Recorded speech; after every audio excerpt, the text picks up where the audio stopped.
എപ്പിസോഡിന്റെ opening സീനിൽ brook അവന്റെ squad ഉപയോഗിച്ച് ആ വലിയ സ്പൈഡറിനെ അങ്ങനെ വെട്ടിയെറിയാണ്. ബ്രൂക്ക് അവൻ ക്യാഷ്വലായിട്ട് പറയും, പേടിക്കേണ്ട ആവശ്യമില്ല, എല്ലാം കംപ്ലീറ്റ് ചെയ്ത് കഴിഞ്ഞു. അവന്റെ ജീവൻ അധികം വൈകാതെ പോകുന്നത് നിങ്ങൾക്ക് കാണാം.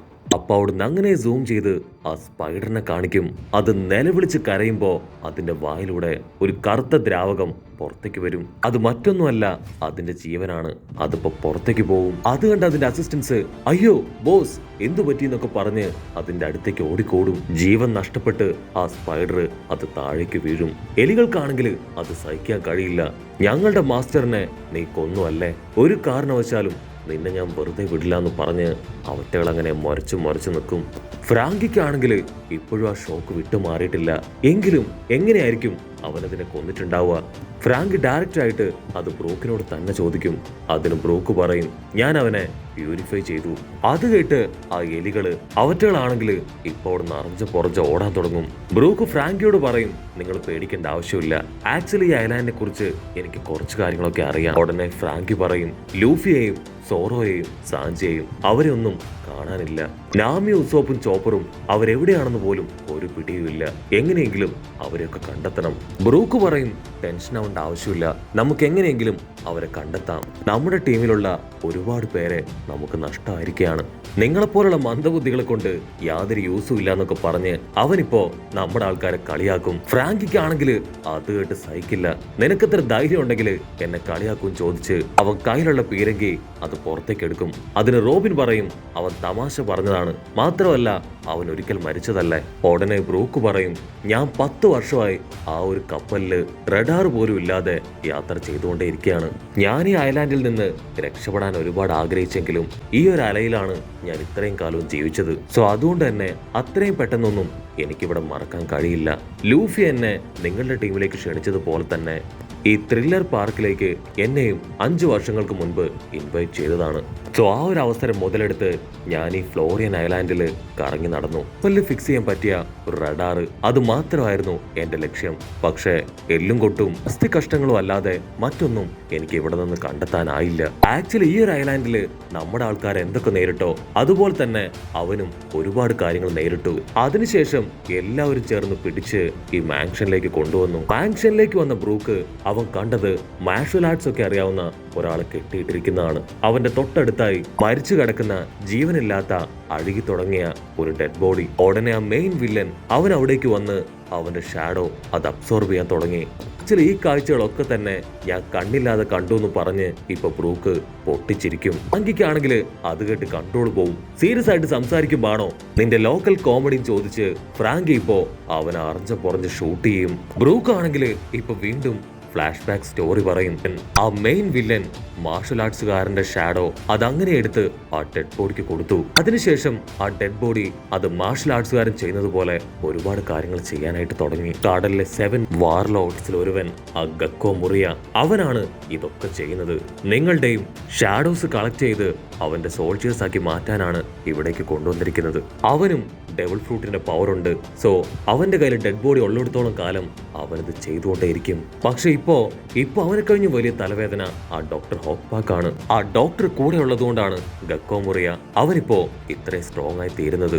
ഡോക്ടറിനാണെങ്കിൽ വളരെ എളുപ്പം ഏത് ബോഡി വേണമെങ്കിലും ഇഷ്ടത്തിനനുസരിച്ച് കൂടുതൽ പവർഫുൾ ആക്കാൻ കഴിയും. അവന്റെ കയ്യിൽ ഒരുപാട് ഡെഡ് ബോഡികളുടെ ഇഷ്ടം പോലെ കളക്ഷൻസ് ഉണ്ട്. അതവൻ ആവശ്യാനുസരണം അതിൽ വേണ്ട ചേഞ്ചസ് ഒക്കെ വരുത്തി യൂസ് ചെയ്യും. ഇവിടെയുള്ള സോംബീസ് മുഴുവൻ അവൻ ക്രിയേറ്റ് ചെയ്തതാണ്. മരിക്കുന്നവരെ രക്ഷിക്കുകയല്ല, മറിച്ച് മരിച്ചവരുടെ ബോഡി ഉപയോഗിച്ച് മറ്റുള്ളവരുടെ ഷാഡോ അതിലേക്ക് ആഡ് ചെയ്ത് ഗക്കോ മുറിയ അവൻ സമർപ്പിക്കുകയാണ് അവൻ ചെയ്യുന്നത്. സ്ട്രോങ് ആയിട്ടുള്ള മെന്റൽ എബിലിറ്റിയും ഫിസിക്കൽ എബിലിറ്റിയും അത് രണ്ട് കമ്പൈൻ ചെയ്താണ് അവൻ സോൾജിയേഴ്സിനെ മുഴുവൻ ക്രിയേറ്റ് ചെയ്യുന്നത്. നിങ്ങൾ വളരെയധികം കെയർഫുൾ ആയിരിക്കണം. ഇങ്ങനെയുള്ള സമയത്ത് നിങ്ങളുടെ ഷാഡോസ് ഉറപ്പായിട്ടും അവൻ എടുക്കും. വൺസ് അവൻ ഷാഡോ എടുത്തു കഴിഞ്ഞാൽ നിങ്ങളുടെ ബോഡി അത് ഉറക്കത്തിലേക്ക് പോകും. പിന്നീട് ആ ഷാഡോ തിരികെ കിട്ടുന്നത് വരെ അങ്ങനെ നരകിച്ച് ജീവിക്കേണ്ടി വരും. നിങ്ങൾ പേടിക്കേണ്ട ആവശ്യമില്ല, നിങ്ങളുടെ കൂടെ ഞാനുണ്ട്. ഉറപ്പായിട്ടും നമുക്ക് നഷ്ടപ്പെട്ടു പോയവരെ തിരികെ പിടിക്കാം. പക്ഷെ ഫ്രാങ്കിക്കാണെങ്കിൽ അവന് തീരെ വിശ്വാസമില്ല. നിന്നെ എങ്ങനെ ഞങ്ങൾ വിശ്വസിക്കും? അതിനവൻ സാഡായിട്ട് ഇപ്പൊ നമ്മുടെ ആൾക്കാരോട് പറയും, ഒരുപാട് കാലായി ഒത്തിരി വിഷമത്തില് ഭക്ഷണം പോലും കഴിക്കാതെ അലഞ്ഞു തിരിഞ്ഞ് നടന്നവനാണ് ഞാൻ. എനിക്ക് ഫുഡ് തന്നത്, എന്നെ ചേർത്ത് പിടിച്ചത് ഒക്കെ നിങ്ങളാണ്. സോ ഒരു കാരണവശാലും ഞാൻ നിങ്ങളെ ചതിക്കില്ല. കട്ട് ചെയ്താ ഇപ്പൊ ഗക്കോമുറയുടെ റൂം കാണിക്കും. അവിടേക്കിപ്പോ ഡോക്ടറും ആ ചുന്ദരി പെണ്ണും ഇൻവിസിബിൾ മാനും അവർ 3 പേരും എത്തിയിരിക്കുകയാണ്. ഉടനെ വാർലോഡ്സ് പറയും, എനിക്ക് എത്രയും പെട്ടെന്ന് കിങ് ഓഫ് പൈററ്റ് ആവണം, എന്നെ അത് ആക്കി മാറ്റ്. അതിനാ ഡോക്ടർ യെസ് ബോസ് എന്നൊക്കെ പറഞ്ഞ് എന്തൊക്കെയോ ചെയ്യാൻ തുടങ്ങാണ്. ഉടനെ ലൂഫി അവൻ നിലവിളിച്ചു പറയും, നീ എന്തൊക്കെ ചെയ്തിട്ടും യാതൊരു കാര്യമില്ല, നിനക്കൊരിക്കലും കിങ് ഓഫ് പൈററ്റായി മാറാൻ കഴിയില്ല. സത്യം പറയും, നീ പിടിച്ചോണ്ട് പോയ എന്റെ ഫ്രണ്ട്സ് എവിടെ? അതിന് ഗക്കോമുറിയ ആള് പറയും, നിനക്ക് വേണ്ടി ഞങ്ങൾ ഒരുപാട് കാലായി കാത്തിരിക്കുന്നു, പക്ഷെ ഇത്ര എളുപ്പത്തില് നിന്നെ പിടിക്കാൻ കഴിയുമെന്ന് ഞാൻ കരുതിയില്ല. ചുന്ദരി പെണ്ണിനും ഡോക്ടറിനും അവർക്ക് 2 പേർക്കും ലൂഫിയാണ് ഗവൺമെന്റിനെ പോലും വെല്ലുവിളിച്ച ആ പൈററ്റ് എന്ന് വിശ്വസിക്കാൻ കഴിയില്ല. അപ്പൊ ഗക്കോമുറിയ അവനിപ്പോ സോറോയുടെയും സാഞ്ചിയുടെയും ലൂഫിയുടെയും ഫോട്ടോ അത് ലൂഫിക്ക് കാണിച്ചു കൊടുക്കും. നിങ്ങളെ 3 പേരെയും ഓൾറെഡി ഞങ്ങൾ പിടിച്ചു കഴിഞ്ഞു, ബാക്കിയുള്ളവരെ കൂടെ കിട്ടിക്കഴിഞ്ഞ ഈ ഒരു മിഷൻ അത് കംപ്ലീറ്റ് ആയി. അവിടുന്ന് അങ്ങനെ സൂം ചെയ്ത് അസിസ്റ്റന്റിന്റെ ഡ്രസ്സിന്റെ ഇടയില് നമ്മുടെ 3 ആൾക്കാര് അവരാണെങ്കിൽ ആ ന്യൂസ് കേട്ട് ഷോക്കാവും. ലൂഫിയും സോറയും സാഞ്ചിയും അവര് 3 പേരും ഇപ്പൊ വില്ലന്മാരുടെ കയ്യിൽ പെട്ട് കിടക്കുകയാണ്. സിൻഡ്രി പറയും, അവര് 3 പേരെ എന്റെ കയ്യിൽ കിട്ടിയതായിരുന്നു, പെട്ടിയിലടച്ച് അവർ ഞാൻ പാക്ക് ചെയ്ത് വിട്ടു, പക്ഷെ അവരെങ്ങനെയൊക്കെയോ രക്ഷപ്പെട്ടു പോയി.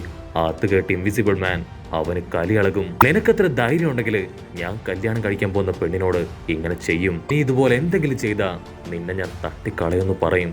ഇവിടെ അസിസ്റ്റന്റിനാണെങ്കിൽ നമ്മുടെ ആൾക്കാർ 3 പേരും അതിന്റെ ബോഡിയിലുണ്ടെന്ന് പറയണമെന്ന് ആഗ്രഹമുണ്ട്, പക്ഷെ ആ ചുന്ദരി പെണ്ണാണെങ്കിൽ അതിന്റെ വാ തുറക്കാനായിട്ട് അനുവദിക്കില്ല. ഉടനെ നാമിയാണെങ്കിൽ ഇപ്പൊ അസിസ്റ്റന്റിനോട് തന്നെ ചോദിക്കും, ഞങ്ങളിപ്പോ എന്താ ചെയ്യാൻ പോണേ? സാഞ്ചിക്കും സോറയ്ക്കും എന്താ പറ്റിയേ? ലൂഫിയെ ഇനിയും എത്ര നേരം ആ കൂട്ടിൽ അടച്ചിടും? അതിന് അസിസ്റ്റന്റ് ആണെങ്കിൽ പ്രത്യേകിച്ച് ഒന്നും പറയില്ല.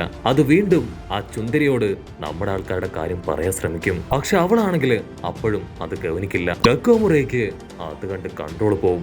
നിർത്തടാ നിങ്ങൾ, സ്റ്റോപ്പ് ദ ഫക്ക്. നിങ്ങൾ ഇങ്ങോട്ട് വിളിച്ചു വരുത്തിയത് പരസ്പരം അടികൂടാനല്ല, നമുക്കിന്ന് സന്തോഷിക്കാനുള്ള ദിവസമാണ്. കാരണം ഇത്രയും ബൗണ്ടിയുള്ള പൈററ്റ്സിനെ ഇതുവരെ നമുക്ക് കിട്ടിയിട്ടില്ല. സോ എല്ലാവരും ആട്ടും പാട്ടും ഒക്കെ ആയിട്ട് ഹാപ്പി ആയിട്ടിരിക്കാൻ പറയും. പക്ഷെ അപ്പോഴായിരിക്കും നമ്മുടെ ലൂഫി അവനാണെങ്കിൽ അവിടെ ഉണ്ടായിരുന്ന ഒരു സോൾജിയറിനെ ചവിട്ടി തെറിപ്പിക്കുകയാണ്. അതിനുശേഷം ആ ഒരു കേജ് അതിന്റെ കമ്പികൾ അവൻ കടിച്ചു തുപ്പി പുറത്തൂടെ എഴഞ്ഞഴഞ്ഞ് പുറത്തേക്ക് വരും. നാമിക്കും ചോപ്പറിനും ഉസോപ്പിനും അവർക്ക് അവരുടെ സന്തോഷം അത് കൺട്രോൾ ചെയ്യാനാവില്ല. കാരണം അവരുടെ ലീഡർ ഇപ്പോ സ്വതന്ത്രനായിരിക്കുകയാണ്. ഉടനെ ആ ചുന്ദരി വില്ലത്തെ അവളാണെങ്കിൽ അവളുടെ ബോഡിയിലുള്ള ആ നെഗറ്റീവ് പവർ അതിപ്പോ ലൂഫിക്ക് നേരെ അയക്കുകയാണ്. ആ നെഗറ്റീവ് എനർജിക്ക് ബോഡിയിലെ പവറും അതുപോലെ തന്നെ കോൺഫിഡൻസും എല്ലാം തന്നെ അബ്സോർബ് ചെയ്തെടുക്കാൻ കഴിയും. ലൂഫിക്കാണെങ്കിൽ ആ പവർ കണ്ട് അവന്റെ ഹാർട്ട് ബീറ്റ് കൂടും. അവൻ സ്പീഡിൽ എഴഞ്ഞ് മുൻപോട്ടേക്ക് പോകാൻ ശ്രമിക്കും. പക്ഷെ അപ്പോഴേക്കും ആ ഒരു പവർ അത് ലൂഫിയെ കീഴ്പ്പെടുത്തി കഴിഞ്ഞു. ലൂഫി പറയും, ഞാൻ ജനിക്കാൻ പാടില്ലായിരുന്നു, അടുത്ത തവണ വെറും ഒരു കുക്കുംബറായിട്ട് എനിക്ക് ജനിച്ചാൽ മതി. അടുത്ത സെക്കൻഡ് ലൂഫിയെ ഒരു കയറിൽ കെട്ടി മുകളിലേക്ക് കൊണ്ടുവരും.